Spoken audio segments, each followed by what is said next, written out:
जय माँ जय माँ तारा। जय जय माँ तारा। जय माँ जय जय जय माँ। जय जय माँ तारा। स्वामी जय जय माँ तारा। জয় তার, জয় মাতার, জয় মাতার। নমস্কার, আপনারা শুনছেন কালীকথা। আজকের কালীকথায় আমি অনিকেশ বৈদ্য আপনাদেরকে যে জিনিসটি বা যার বিষয়ে আজকে আপনাদেরকে শোনাতে চলেছি তার নামটা বা সেই স্থানের নাম জানতে হলে প্লিজ আমার ইউটিউব চ্যানেলটি আপনাদেরকে সাবস্ক্রাইব করতে হবে, বেল আইকনটি ক্লিক করতে হবে এবং আমার সঙ্গে একটি কথা বারবার বলতে হবে, তা হলো জয় তারা, জয় মা তারা। আর হ্যাঁ, প্রত্যেক বৃহস্পতি ও শনিবার শুনতে ভুলবেন না কালীকথা। আজকের কালীকথায় আপনাদেরকে যে বিষয়টি বলতে চলেছি তার নাম হলো কপিল মুনি। কপিল হলেন একজন বৈদিক ঋষি, যিনি সাংখ্য দর্শনের প্রবর্তক। সাংখ্য হচ্ছে ভারতীয় ষড়দর্শনের মাঝে একটি আস্তাবক্যবাদী দর্শন।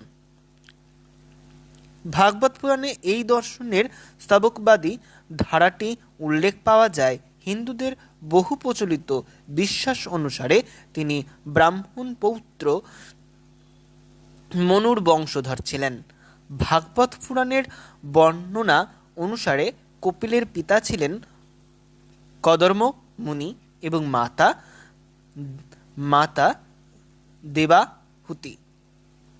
এই শাস্ত্রে কপিলকে বিষ্ণুর একটি অবতার বলে উল্লেখ করা হয়েছে এবং ভগবত পুরাণে অবতারদের তালিকায় তার নামও পাওয়া যায়।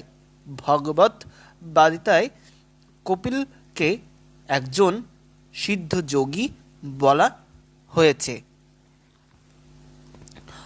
কপিলাস্তাবক নামক নগরের কপিল জন্মগ্রহণ করে আনুমানিক ওই 723 খ্রিস্টপূর্বাব্দের দিকে তিনি আবির্ভূত হন। তিনি গৌতম বুদ্ধদেবের পূর্ববর্তী ছিলেন বলে অনুমান করা হয়।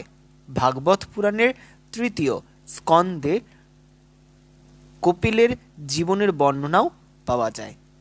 এখানে তাদের কর্দম মুনি বা বিহুন্তি পুত্র বলা হয়। তিনি সতী অনুসূয়ার ভ্রাতা ও গুরু এবং কপিলকে সর্বোচ্চ দেবতা বিষ্ণুর একটি অবতার বলে উল্লেখ করা হয়েছে এবং ভগবত পুরাণে অবতারদের তালিকায় তার নাম আমরা জানতে পারি। পিতা গৃহত্যাগ করলে কপিল নিজের মা বিহুতিকে যোগ ও বিষ্ণু ভক্তি শিক্ষা দান করেন। এর ফলে দেবাহুতি মোক্ষ লাভ করেন। ভাগবত পুরাণ অনুসারে 11 অধ্যায়ে কপিলের অসংখ্য দর্শন, কৃষ্ণ উদ্বেগ, শিক্ষণীয় ব্যাপার লেখা আছে। এই অংশটি উদ্ধৃত গীতা নামে পরিচিত, উদ্বুদ্ধ গীতা নামে পরিচিত। মাফ করবেন, উদ্বুদ্ধ গীতা নামে পরিচিত এটি। শ্রীকৃষ্ণের শ্রীমদ্ ভাগবত গীতায় কপিলের উল্লেখ রয়েছে। বক্ষের মধ্যে আমি বট, ঋষিগণের মধ্যে আমি দেবর্ষি নারদ, গন্ধর্বগণের মধ্যে আমি চিররথ ও সিদ্ধগণের মধ্যে আমি কপিল। এরপর আসছি গঙ্গার জন্ম। বলছে স্বর্গের প্রতি গঙ্গা মর্তের আবর্তনের কাহিনী। কপিল একজন প্রধান চরিত্র। রামের পূর্বপুরুষ সগর 99 সাল অশ্বমেধ যজ্ঞ করেছিলেন এবং 100তম যজ্ঞের সময় দেব ইন্দ্র ঈর্ষাতীত হয়ে ঘোড়াটিকে অপহরণ করে কপিলের আশ্রমে রেখে আসে। সাগরের 60,000 পুত্র ঘোড়াটিকে খুঁজে বের করলেন। তারা কপিলকে চোর অপবাদ দিলেন। কপিল তাদের কথা কথা রাগ করে দিলেন এবং সাগরের পৌত্র অংশুমান কপিলের কাছে এসে 60,000 পুত্রের প্রাণ ফিরিয়ে দেওয়ার জন্য অনুরোধ করলেন। কপিল বললেন, স্বর্গের নদী গঙ্গা নেমে এসে তাদের ভস্য স্পর্শ করলেই তবে তাদের প্রাণ আবার ফিরে পাবে।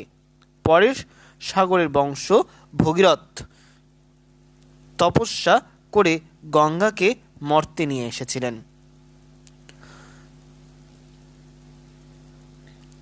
মহাভারত অনুযায়ী আমরা জানতে পারি, কপিল বলেন, কর্মের মাধ্যমে শুধু দেহশুদ্ধ নয়, জ্ঞান চর্চাও হয় সর্বোচ্চ। কর্মের মাধ্যমে মনের কলুষতা এবং দূরীভূত হলে ও ব্রাহ্মণের সন্তোষ জ্ঞান, দয়া, ক্ষমা এবং শান্তি, প্রেম ও সহায়তা পরিণত হলে কর্ম থেকে মুক্তি আসে।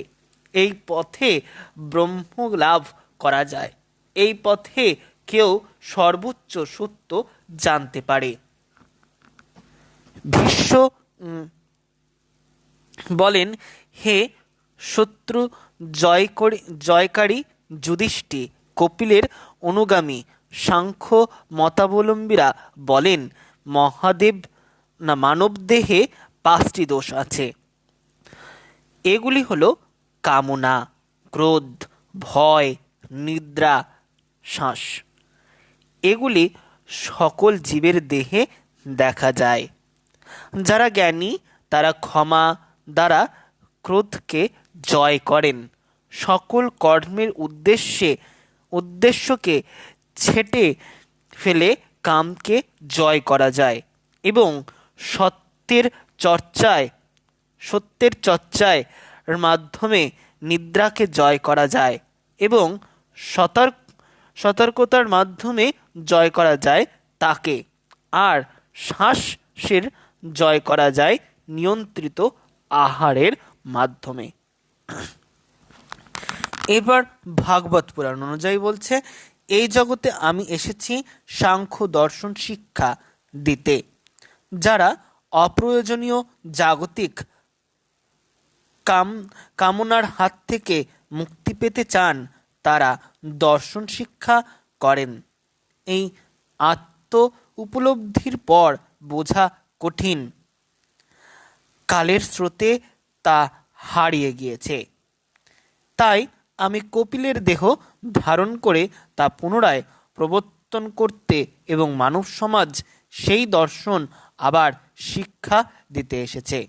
যখন কেউ কামনা, লোভ থেকে সম্পূর্ণ মুক্ত হয়, আমি ও আমার এই ভ্রান্ত দেহবোধ নষ্ট হয়, তখন তার আবার শিক্ষা দিতে আসতে হয় এই ভূমিতে।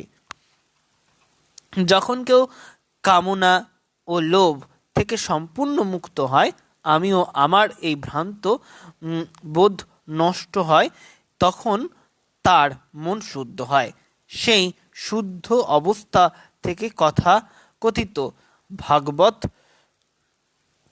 কথাকথিত জাগতিক সুখ ও দুঃখকে অতিক্রম করে যায়। বৌদ্ধ ধর্মের প্রভাব।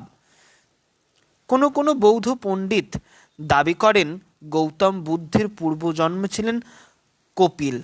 তারপর অশ্বঘোষ তার যুদ্ধচরিত গ্রন্থে লিখেছেন, বুদ্ধ সংখ্যাবিদ শিক্ষকদের শিষ্যত্ব গ্রহণ করেছিলেন এবং তার মতবাদের কিছু অংশ সংখ্য প্রভাবিত হয়। আধুনিক হিন্দু সমাজ যা জানে তা হলো পশ্চিমবঙ্গে গঙ্গাসাগর আর গঙ্গা নদীর মোহনার কাছে কপিল মুনির মন্দির অবস্থিত। প্রতি বছর পৌষ মাসে সেখানে বিরাট মেলা বসে, যার নাম পৌষ সংক্রান্তি বা মকর সংক্রান্তিও বলা হয় তাকে। স্বামী বিবেকানন্দ কপিলকে বিশ্বের শ্রেষ্ঠ মনস্তাত্ত্বিক বলেছেন। তার মতে জগতে এমন কোনো দর্শন নেই যা কপিলের কাছে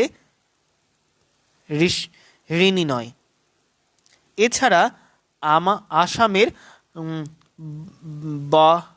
বরাক উপত্যকার সিদ্ধেশ্বর শিব বাড়ি ছিল কপিল মুনির সাধন ক্ষেত্র। তো জানতে পারলেন যে কপিল মুনি কে ছিলেন, কপিল মুনি কোথায় কি করেছেন না করেছেন সবই জানতে পারলেন।